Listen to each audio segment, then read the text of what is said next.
સમગ્ર દેશમાં મોદીની ગેરંટી શબ્દ ચર્ચિત બન્યો છે અને સમગ્ર દેશ પણ જાણે છે કે પીએમ મોદીનું કમેન્ટ પથ્થરની લકીર પર લખાય તે પ્રકારનું હોય છે। આવું જ કંઈક અર્જુન મોઢવાડિયા કોંગ્રેસના દિગ્ગજ નેતા સાથે થયું હતું। તેઓએ ભારતીય જનતા પાર્ટીમાં કેસરીઓ ધારણ કર્યો હતો અને સ્પષ્ટપણે માનવામાં આવી રહ્યું હતું કે તેઓને પણ તેઓની આ વફાદારીની કદર સ્વરૂપ ભાજપની ગેરંટી મળી છે। 2024ના ચૂંટણી પરમાં પ્રચાર પ્રસાર જ્યારે લોકસભાના ઉમેદવારો કરી રહ્યા છે તેવા સમયે જ અર્જુન મોઢવાડિયા અને ભાજપે તેઓના સમર્પણ વફાદારી બદલ પોરબંદર વિધાનસભા પેટા ચૂંટણીના ઉમેદવાર જાહેર કર્યા છે। નમસ્કાર, હું છું રીના, આપ જોઈ રહ્યા છો today Gujarati news. Bharatiya Janata party દ્વારા ગુજરાતની 26 લોકસભા બેઠક પર ઉમેદવારોની જાહેરાત બાદ હવે વિધાનસભા પેટા ચૂંટણીમાં પણ ઉમેદવાર જાહેર કરાયા છે। ભાજપે પોરબંદર બેઠક પર અર્જુન મોઢવાડિયાને ટિકિટ આપી છે। રાજકીય કારકિર્દીની શરૂઆત જોઈએ તો અર્જુન મોઢવાડિયાનો જન્મ 17 ફેબ્રુઆરી 1957ના રોજ મેર પરિવારમાં થયો હતો। તેમણે BE મિકેનિકલ એન્જિનિયરિંગનો અભ્યાસ કર્યો છે।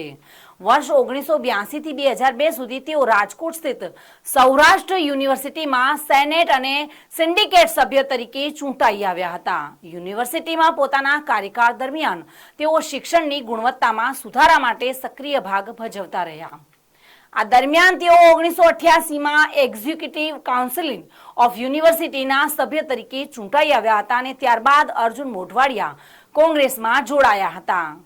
તેઓ પ્રથમ વખત 2002માં પોરબંદર વિધાનસભા બેઠક પરથી ધારાસભ્ય તરીકે ચૂંટાઈ આવ્યા હતા અને વર્ષ 1995 અને 1998માં પોરબંદરના ધારાસભ્ય અને મંત્રી બાબુ બોખરિયાને હરાવી અર્જુનભાઈ જાયન્ટ કિલર સાબિત થયા હતા।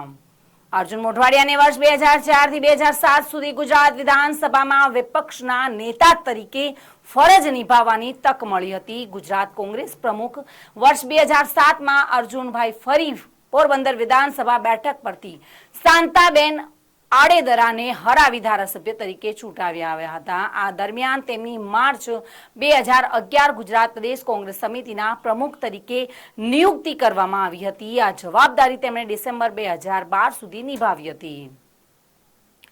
અર્જુનભાઈના નસીબે પલટો માર્યો હતો। ભાજપના બાબુ બોખરિયા સામે તેમની હાર થઈ હતી। 2017 વિધાનસભા ચૂંટણીમાં તેમને ફરી એકવાર નસીબે સાથ ન આપ્યો અને અર્જુનભાઈ માત્ર 1855 મતથી હારી ગયા હતા। બંને હારનો બદલો તેમણે 2022 વિધાનસભા ચૂંટણીમાં લીધો અને બાબુ બોખરિયાને બીજી વાર 8188 મતની લીડે હરાવ્યા હતા।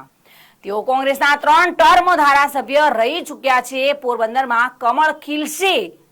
કોંગ્રેસમાં વિરોધ પક્ષના નેતા અને પ્રદેશ અધ્યક્ષ જેવા પદ પર રહ્યા બાદ અર્જુન મોઢવાડિયાએ કોંગ્રેસમાંથી રાજીનામું આપ્યું હતું। બાદમાં તેઓ વિધિવત રીતે ભારતીય જનતા પાર્ટીમાં જોડાયા હતા। ભાજપે તેમને પોરબંદરથી વિધાનસભા પેટા ચૂંટણી માટે ટિકિટ આપી છે। ભાજપ નેતા અને પૂર્વ મંત્રી બાબુ બોખરિયા અર્જુન મોઢવાડિયાના ભાજપ પ્રવેશથી નારાજ હોવાનું અંદરખાને ચર્ચા રહ્યું છે, પરંતુ બંને પોરબંદર સહિત ગુજરાતની અંદર 5 વિધાનસભાની પેટા ચૂંટણીની ના ઉમેદવારની ભારતીય જનતા પાર્ટી એ જાહેરાત કરી છે। એમાં પોરબંદર વિધાનસભા માટે મને ટિકિટ આપવામાં આવી છે અને મારા ઉપર વિશ્વાસ મૂકવામાં આવ્યો છે। એ બદલ હું યશસ્વી વડાપ્રધાન નરેન્દ્રભાઈ મોદીજી, ગુજરાત પ્રદેશના અધ્યક્ષ CR પાટીલજી અને ગુજરાતના મુખ્યમંત્રી ભૂપેન્દ્ર પટેલજીનો હું ખૂબ ખૂબ હૃદયથી આભાર માનું છું અને વિશ્વાસ અપાવું છું કે જે રીતે મારામાં વિશ્વાસ મૂક્યો છે એટલો જ પ્રબળ વિશ્વાસ પોરબંદરની જનતા મારા ઉપર મૂકીને મને રેકોર્ડ બ્રેક લીડથી ભારતીય જનતા પાર્ટીના ઉમેદવાર તરીકે અહીંયા વિજયી બનાવશે।